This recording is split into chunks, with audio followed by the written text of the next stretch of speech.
welcome to this next session for the FuturePrint Virtual Summit. It's already been a fascinating day with the first presentations kicking off and offering some excellent advice, inspiration, and insight into market trends. I'm now very pleased to introduce you to Beatrice Kloss as Secretary General of Intergraph, the European Federation for Print and Digital Communication. Beatrice has expert knowledge of the graphical industries and the EU policies affecting the sector. Alongside leading Intergraph's EU advocacy for the printing industry since 2003, Beatrice is also Secretary General of the World Print and Communication Forum. In this role, she coordinates the activities of the cooperation of worldwide printing associations.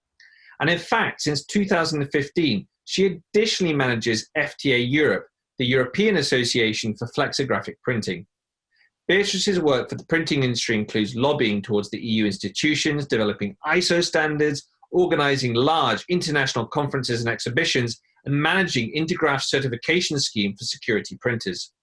Her background in European studies and international management, and she's worked in Belgium, where she currently resides, as well as France, the USA, and her native Germany. So as you can see, I really am very proud and privileged to be able to introduce you to Beatrice today. So now on to her talk, and to give you a little bit of a frame of it before I pass over. After a steady recovery from the 2008 financial crisis and COVID-19, and the accompanying lockdowns having hit some parts of the printing industry so hard, for commercial printers making signs, menus, advertising, this has been a particularly challenging year. Conversely, food and medical packaging converters have enjoyed either sustained or even increased demand due to consumers' unusual behavior during 2020. In this session, Beatrice will give an overview of the current economic situation, the good, the bad, and the ugly, as well as provide some hope for the future with data on trends for key growth areas. In fact, a growing consumer conscience over the environment, as well as fast growth of certain parts of the industry, will be dominant topics for printers in the coming years.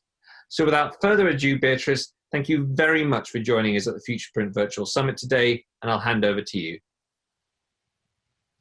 Thank you very much, Brandon, and hello from Brussels. So let's dive right in. I will give you some background on the organization Intergraph. We will look at print and Brexit. We'll have a look, of course, at the important topic of COVID and how it is affecting our industry, and then we'll take a look at the future. Intergraph is the association representing the graphic industries in Europe. We have 21 members in 20 countries. And a large part of our work has to do with legislation in Europe, which we divide among 4 major categories. In the field of competitiveness, we look, for example, at what is happening to advertising, and we see quite a number of restrictions coming up for advertising in different countries. We look at international competition, such as imports of printed products from China. We look at taxation, and we also gather statistics of the industry, and you will see some of them. In the field of environment, recycling is very important. There will be news on air emissions for offset printers, heat-set offset printers this year, and packaging materials are also under pressure, and here particularly plastics. In the social field, we look at skills and employment because it is needed that we rejuvenate our industry. And in the field of image, it's sustainability, the efficiency of our industry, as well as literacy and education, because studies have shown you do read better on print. And if you're interested in what we're doing, please follow us on LinkedIn, on Twitter, or sign up for our newsletter on our website.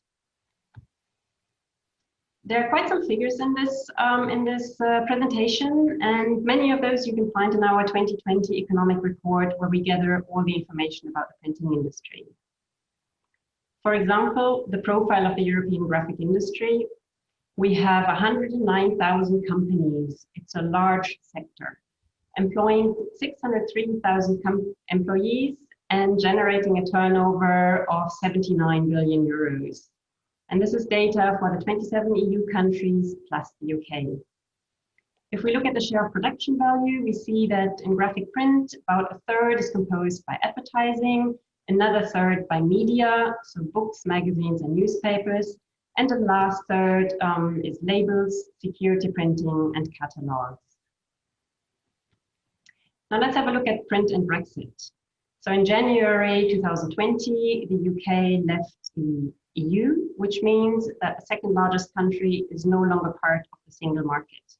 There's a transition period until December, but from January onwards, we will see that 30% of the printing turnover of Europe, which is the UK, is no longer linked to the market. And of course, there are concerns of UK printers, and our member association, BPIF, has had an inquiry, and the top concerns are supply chain security, tariff barriers, and cost inflation. So let's have a look at the trade. The UK trade partners are Ireland, of course, Germany, France, Netherlands, Italy, Spain, and Poland. And it's a total of 48% of all UK printed exports that go to these EU countries. And of course, when it comes to importing material, paper, inks, that will need to be imported most probably from EU countries. So there are quite a number of concerns from January next year. But let's get to the topic that is important for all of us this year, COVID-19. Just a quick word on what associations have done during the pandemic and are still doing. The work of associations is extremely important in this pandemic because it's the associations that actually translate all the government decisions into understandable languages for business owners. At the level of Intergraph, we have exchanged information among all our members, informed them of what's happening in other countries, and we have quickly advanced arguments that print needs to be defined as an essential service. We wanted to be sure that important segments such as packaging printing, food packaging, but also all the media sector can continue to produce. We've also had weekly contacts with the European Commission in order to inform them of the state of our industry. And they have helped greatly when it comes to the availability of ethyl alcohol, because in March and April, this product was mainly used for the production of disinfectant. And the Commission luckily managed to liberate some other sources for the production of disinfectant so that ethyl alcohol could be liberated, or the market was relieved for IPA, for printers, for cleaning agents, and so on. And now let's come to the printing industry and how it performed during COVID.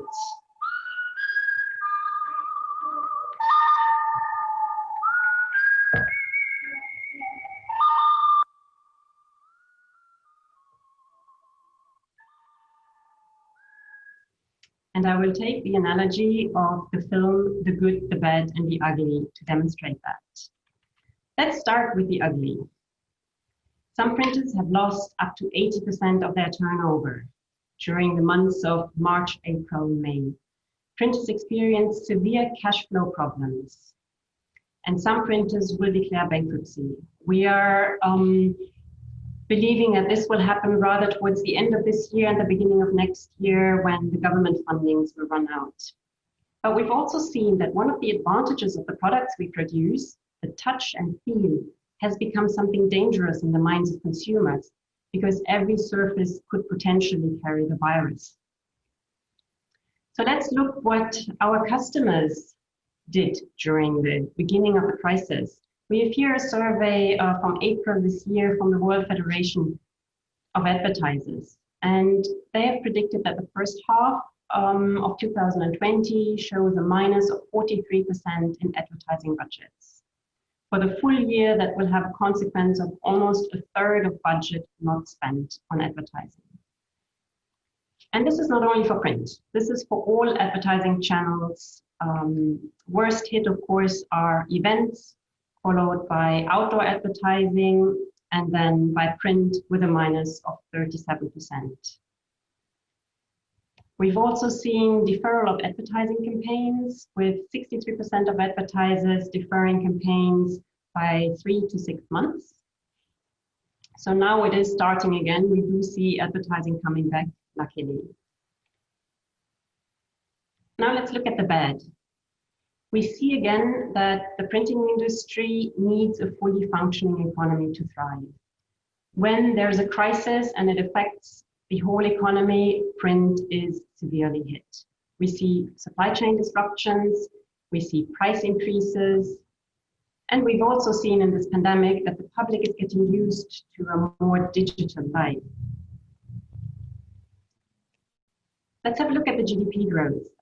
This is a forecast from the European Commission, and they forecast the GDP to have a minus 7.4% in 2020, which is more than the crisis in 2008-2009. But we will also see a very speedy recovery. So for next year, they already forecast a rebound to approximately 6%. You will also see the dark blue line, which is the line for unemployment, which has continuously decreased in Europe up to this year. And an increase is predicted from some 6% to roughly 9%. But also that should decrease again next year. Now let's come back to print businesses. Our member federation, BPIF, are doing a regular survey of their members, and they have done one in June. The top 3 business concerns of printers during the months of the pandemic was really the economic impact in general, the survival of their customers, and late payments.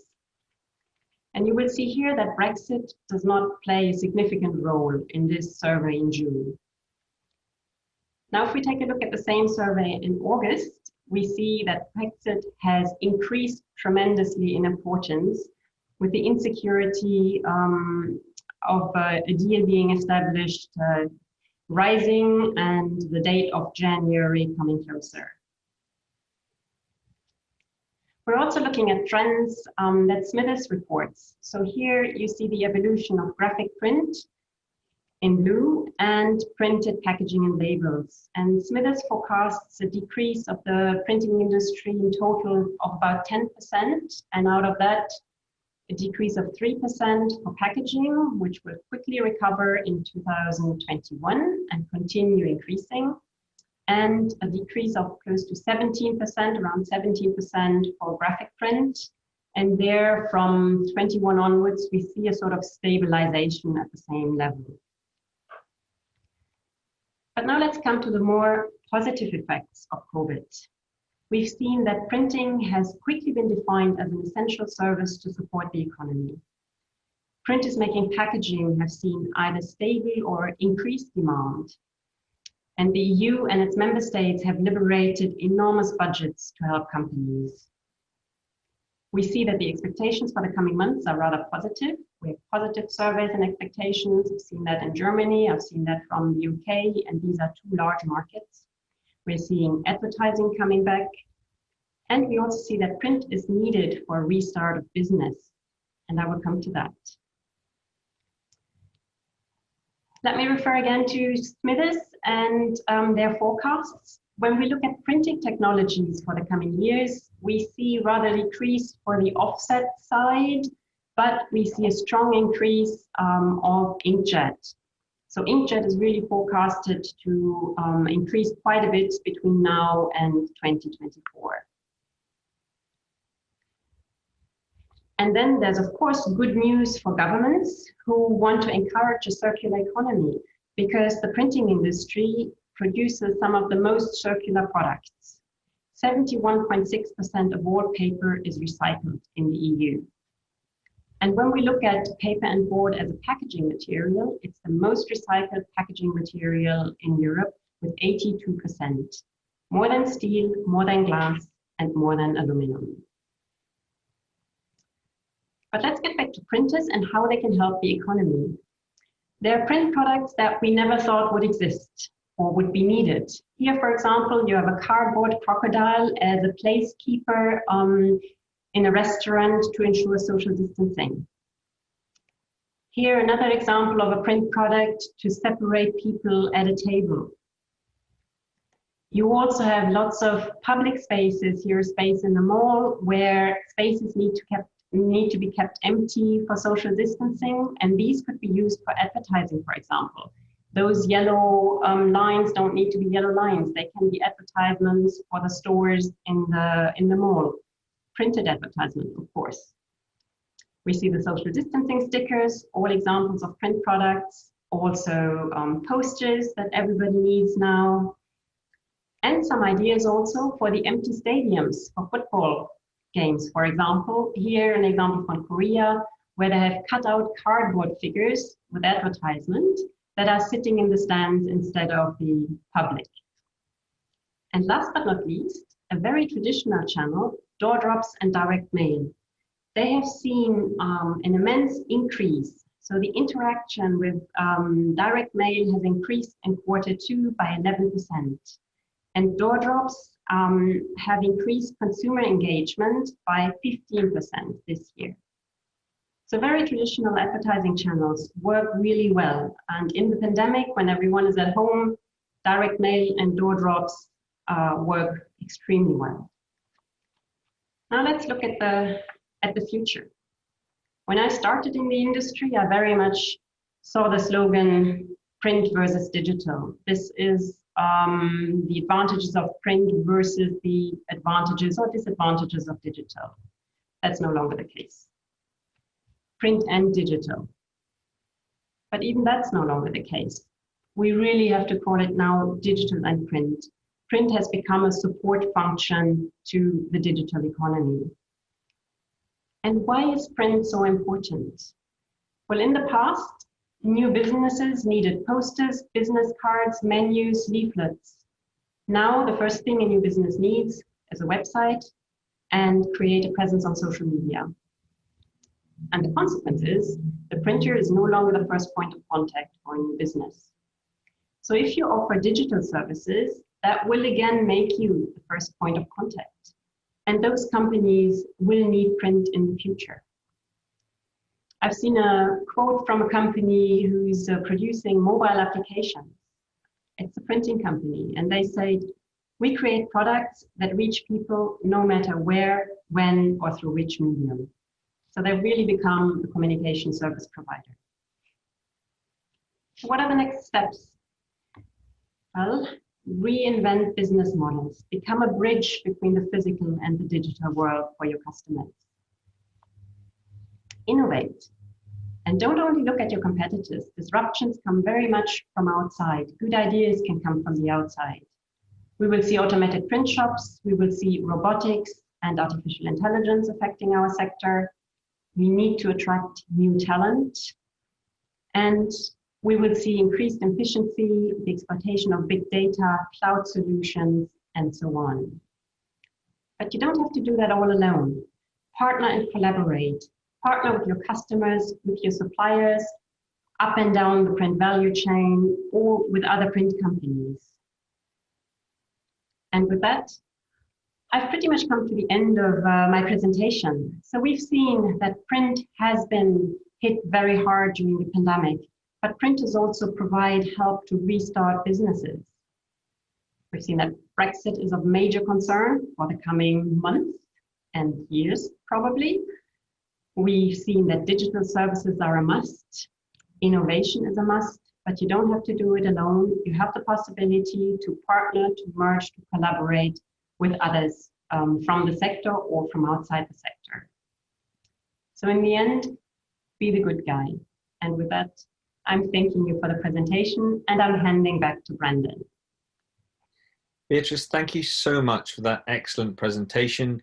It was highly insightful, and I'm sure that with some of the statistics and information that you provided, it will really give heart to commercial printers, not only in Europe, but also maybe if these trends are extrapolated to the wider world. So thank you very much for all the hard work that very obviously went into that presentation.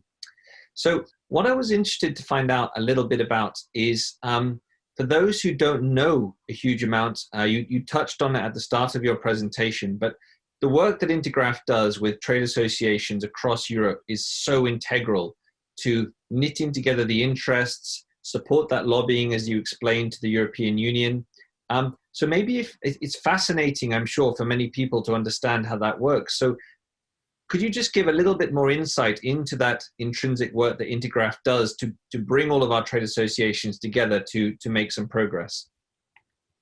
Yeah, one of the major part of our work is really the fact of having the liaison between the printing companies at national level through the national associations and then the European level here in Brussels. And what is important is that we look out for potential legislation that is coming up, feed it back to our members, and then in our working group, we develop positions that take into account the situation of our industry and the opinions of our members.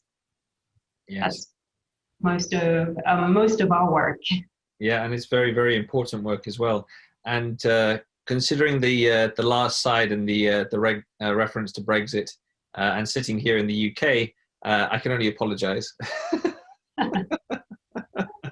Well, you wanted it, you have it. I had one of your German colleagues from the media, who I saw at the very last exhibition that took place here in the UK, Packaging Innovations, before the rules and restrictions came into place, who heard me talking to a fellow colleague and said, "Oh, so you're one of the UK media?" And I said, yes, we do media as well. And he said, "I'm so sorry." So yeah, and I think that there are these tremendous challenges that everyone is facing. But I think what really heartens me, and maybe you can tell me if you're seeing this from your member associations, is that our industry is very good at being able to diversify and flex and change, because essentially, although we are very factory-based, manufacturing-based, we're also quite a creative industry. And I think that, as you explained with all those fantastic examples, what that creativity does is allow commercial printers to communicate with their customers and offer them new ideas about how they can continue to communicate with their customers or look after their customers. So you talked about positivity. With the data that you've analyzed and looking forward, if we put COVID to one side, where do you feel in the next few years that the European printing industry, will we be in a strong place again? Or do you think that people really need to set their expectations lower? I think the answer to that is bifold. On the one hand, I believe there will be more mergers and acquisitions. I think the industry will still concentrate more. On the other hand, I can also see chances for the industry because with this pandemic and already before, we go very much towards digitalization and total digitalization. And I believe people are at a point where they realize that can't be it. We cannot continue down that road, always believing that digital is the best, because it's not. Studies have come up that when you read long informational texts on print, you understand them better, you remember them better, and it's better for your memory. There are other studies that youngsters nowadays use a lot less words. They have less vocabulary than previously. So these are all things that have come up in the last few years, and I believe they leave a positive position to print, because print does provide that physicality that is needed for the brain to interact and to remember. Yeah, I mean, that's certainly reflected here with the trends that we see in the UK, where our 16 to 24-year-old bracket, from all of the research that comes out of organizations such as yours, Smithers, Print Power, Two Sides, have shown consistently across those different research groups that young people are going back to print as in opposition to digital because of the good things that it brings them. And also certainly professionals such as you as I, who are spending many hours staring at screens and having digital fatigue, would again much rather return to print for many things because it's simply more pleasing and less difficult on the eye to use. So I certainly agree with your findings and think that in the future there's always going to be a strong place for our industry, and we will get there. So Beatrice, with that, we've run out of time. Thank you again for your excellent presentation and your thoughts today. I'm sure many people will find that out. If people want to find out more about Intergraph and the amazing work that it does, please go to its website. You can go to Beatrice's profile on the speaker page here at the FuturePrint website. And with that, I would just like to say thank you all for having been with this session, and we will see you on the next session of the FuturePrint Virtual Summit.